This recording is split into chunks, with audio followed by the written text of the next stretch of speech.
मी भारताचा सुजाण नागरिक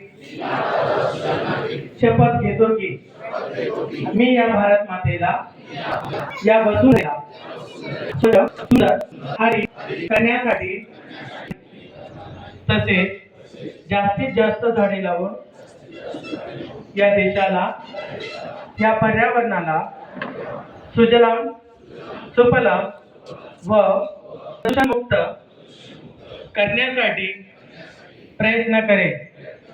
जय हिंद.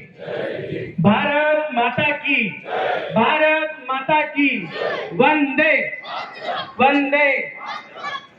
परत एकदा मी आजच्या या कार्यक्रमासाठी आलेल्या सर्व मान्यवरांचा या ठिकाणी आभार व्यक्त करतो. तसेच सर्व मान्यवरांनी नाश्ता केल्याशिवाय व चहा घेतल्याशिवाय कुणीही